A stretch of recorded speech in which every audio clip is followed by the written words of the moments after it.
औज़ुबिल्लाहिमिनश्शैतानिर्रजीम बिस्मिल्लाहिर्रहमानिर्रहीम सलामुन कौलुन मिन रब्बिर रहीम अल्लाहुम्मा सल्लि अला सय्यिदिना मौलाना मुहम्मदिन व अला आलि मुहम्मद अल्लाहुम्मा सल्लि अला सय्यिदिना मौलाना मुहम्मद मलाइस समावाति मलाइल अर्दि मलाइल अर्शिल अज़ीम। लाखों करोड़ों दुरूद सलाम उस ज़ात बबरकत पर जिसकी वजह से पूरी कायनात को तख्लीक किया गया।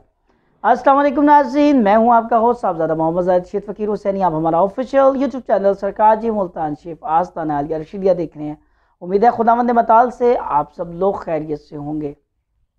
आज का जो हमारा ख़ास मौजू है वो है आप लोगों की तरफ से मोहम्मद राजा सखीर साहब की तरफ से एक मैसेज था कि सरकार जी कोई ऐसा वजीफ़ा बता दें जिसकी वजह से मेरे कर्ज़ की अदायगी में आसानी पैदा हो जाए और मेरे रिज़्क़ में बरकत हो जाए। तो आज का जो ख़ास मौजू है वो यही है, ऐसा वजीफ़ा, और वजीफ़ा है वो सूरह यासीन का। ऐसा कसीर अमल है जो तीर बहदफ है, सूरह यासीन का ख़ास वजीफ़ा, जिससे ना सिर्फ आपके रिज़्क़ में फरावानी होगी, ना सिर्फ आपके रिज़्क़ में बरकत होगी, बल्कि आपके कर्ज़ की अदायगी भी होगी इंशाअल्लाह अज़्ज़वजल। अगर आप हमारे चैनल पर नए हैं और अभी तक हमारे चैनल को सब्सक्राइब नहीं किया तो प्लीज़ हमारे चैनल को सब्सक्राइब करें और बेल आइकन को क्लिक करें ताकि आने वाली तमाम वीडियोज़ का नोटिफिकेशन आप तक पहुंच सके। और वीडियो को लाइक ज़रूर कीजिएगा और अच्छी होने के बाद फैलाना सदका जारिया है। इस वीडियो को ज़रूर शेयर कीजिएगा, हो सकता है आपके एक शेयर की वजह से किसी का भला हो जाए। तो नाज़रीन, बताया जा रहा था कि कुरान पाक की सूरह यासीन जो कुरान पाक का दिल है, ना सिर्फ आपके दिल के तमाम अमराज, आपकी तमाम बीमारियां, आपके तमाम रूहानी और जिस्मानी बीमारियां, उनकी परेशानियां और उन परेशानियों का हल सूरह यासीन में मुज़म्मर है।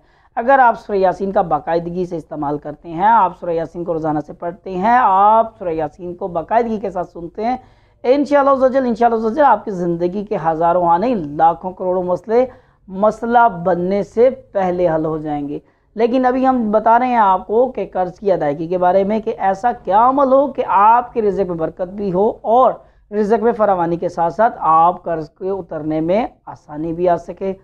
आपने करना क्या है, बाद नमाज इशा फ़र्ज़ नमाज के बाद अव्वल व आखिर दुरूद पाक 11 मरतबा, सूरह फातिहा अल हमशीफ 4 मरतबा और 7 मरतबा सूरह यासीन, जी हाँ 7 मरतबा सूरह यासीन पढ़नी है। सिर्फ 13 दिन का लगातार अमल है। इंशाअल्लाह ज़ोजल आप खुद देखेंगे आपके रिज़्क़ में फरावानी भी होगी, आपके रिज़्क़ में बरकत भी आएगी और जब कुछ पैसे इकट्ठे होंगे तो कर्ज़ उतारने का सबब बनेगा। और ये सिर्फ 13 दिन का लगातार अमल है। अगर 2-4 दिन का आपकी तरफ से नागा हो जाता है तो घबराएं नहीं, आप इस नागे को 2 दिन का हुआ है या 3 दिन का बाद में पूरा कर लें। उम्मीद है आपको आज की वीडियो अच्छी लगेगी। अच्छी होने के बाद फैलाना सदका जारी है। इस वीडियो को ज़रूर शेयर कीजिएगा, हो सकता है आपके एक शेयर की वजह से किसी का भला हो जाए। अपनी दुआओं में याद रखिएगा। नेक्स्ट वीडियो के साथ आपकी खिदमत में हाजिर होंगे। जब तक के लिए अल्लाह हाफिज़, फ़ी अमानिल्लाह।